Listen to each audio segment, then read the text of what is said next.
হ্যাঁ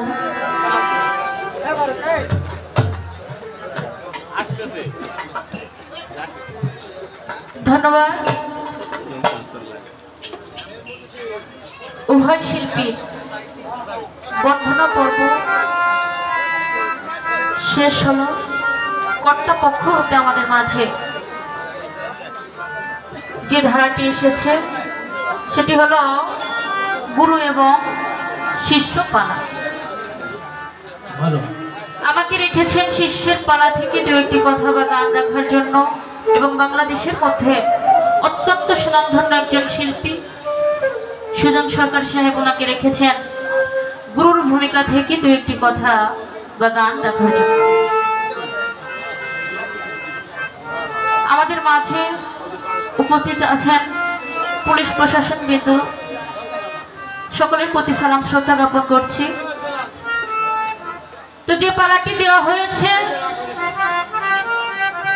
পালাটি হলো গুরু এবং শিষ্য। আসলে বাবা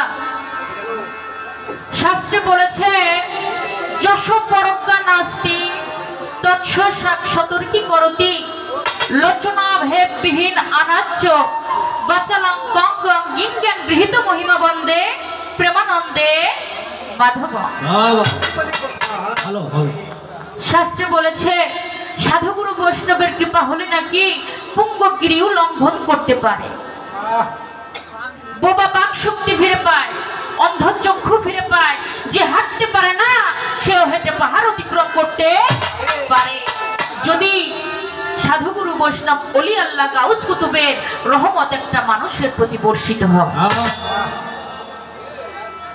তো যেখানে হাজির হয়েছি আমি কিছুই জানি না, তারপরেও এই মঞ্চে সাধুগুরু বৈষ্ণব যারা আছেন তাহাদের চরণের ধুলা পেলে আমার মনে হয় আমি নগণ্য মানুষ, পাপী মানুষ, আমার মুখেও বুলি ফুটতে পারে।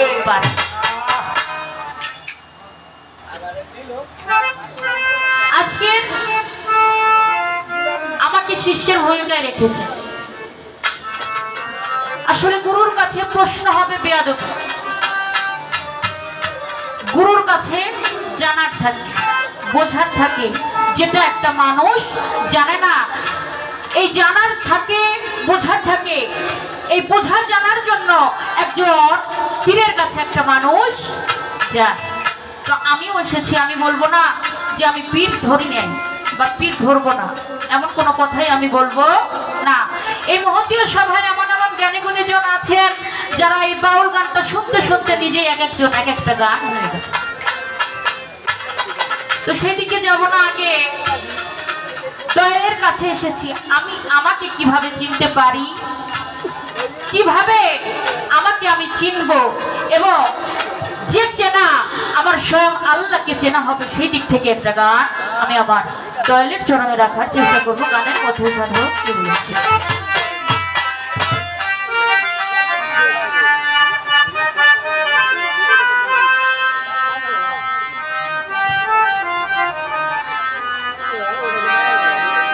যে চেনা আল্লাহকে চেনা,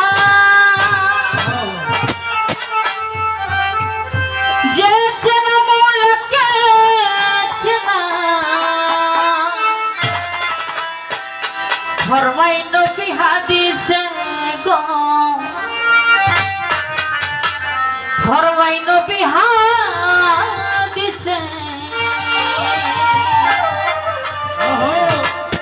এই আপনাকে আপনি চেনা।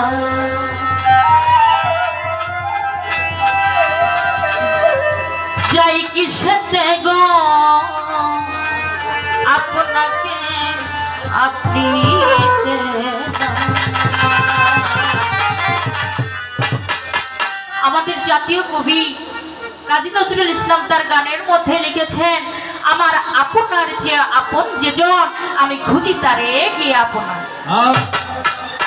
আমি যে আপন, আমার মধ্যে আর একটা আপন আছে, এই আপনারও একটা আপন অবশ্যই অবশ্যই আছে।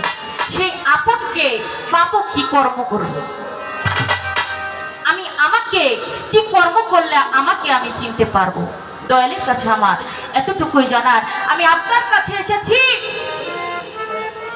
আমি আমাকে কিভাবে চিনবো? যে চেনা আমি আমাকে এমন ভাবে চিনতে পারি যে চেনা চিনলে আমার আল্লাহকে চেনা হয়ে যাবে। আমার এই কর্মটা কি? তাই গানের মধ্যে মহাসাধক কি বলেছে আপনারা সকলেই একটু শুনেন। ধন্যবাদ।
দয়াল রোজা কি নামাজ পড়া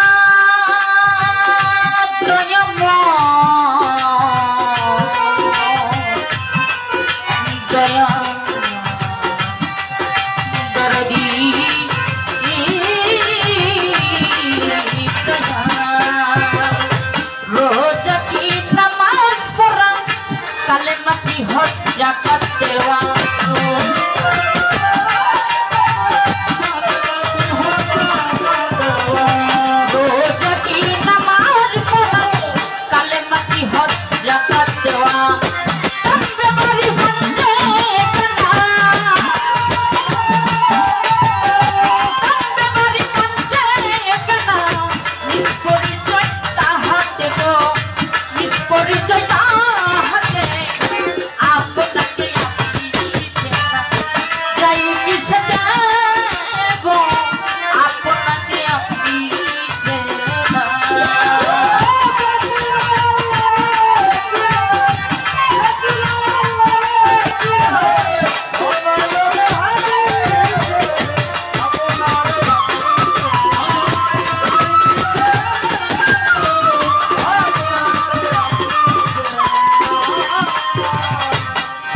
ওরে কাবাতে নিরূপণ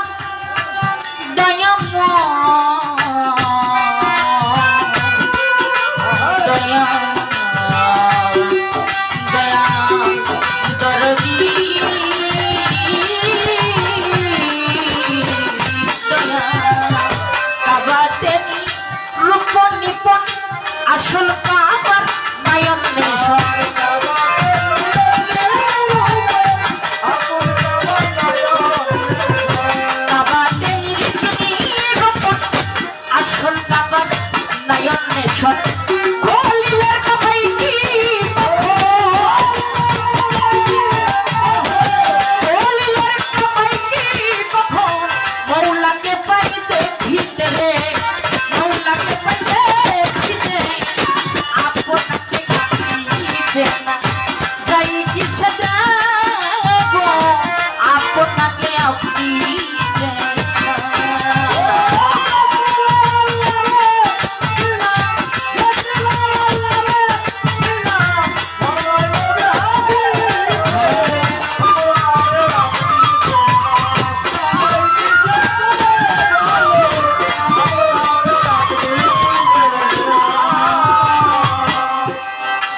সাথে গো আপনাকে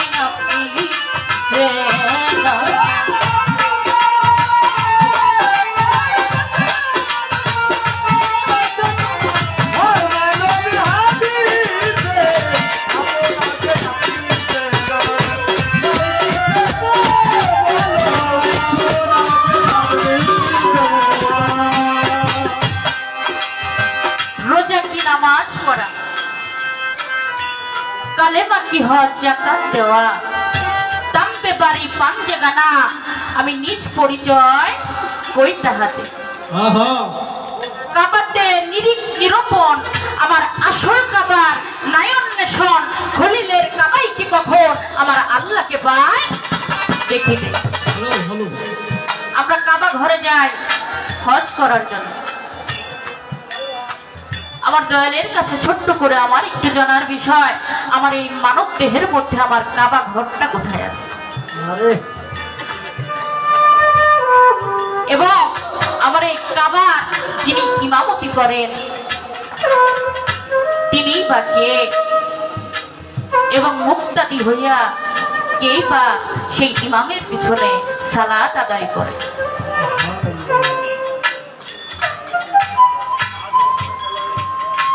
এই মানব দেহের মধ্যে একটা কাবা আছে, এই কাবাটা কোথায় আছে? যা দেখি বিশ্ব ব্রহ্মাণ্ডে সবকিছুই আছে আমার এই মানব ভাণ্ডে। আমি আমার যেটা হলো একটা কাবা আছে যেখানে মানুষ কত শব্দ নিয়ে কত টাকা খরচ করে হজ করার জন্য যায়। এই কাবাটা আমরা দেখতে পাই, কিন্তু আমার এই মানব দেহের কাবাটা কোথায় আজকে আপনি আমাকে দেখাই দেবেন। আপনার কাছে এসেছি, আমার হলো চাওয়া, আমার দয়ালের হলো দেওয়া, আর আপনাদের হইল পাওয়া। চাওয়ার মতো চাইতে হবে, দয়ালের ভান্ডে কোনো কিছুর অভাব নাই, কিন্তু চায় দেখবান তোর কি লাগবে, চাওয়ার মতো চাইতে হবে। না চাইলে না টানলে মাই দেয় না দুধ, তো সেখানে আমার চাইতে হবে। তো দয়ালের কাছে এতটুকু যা, বেশি কথা বলবো না।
তিনি 100 টাকার মাধ্যমে দোয়া রেখেছেন, তার প্রতি শ্রদ্ধা রাখছেন।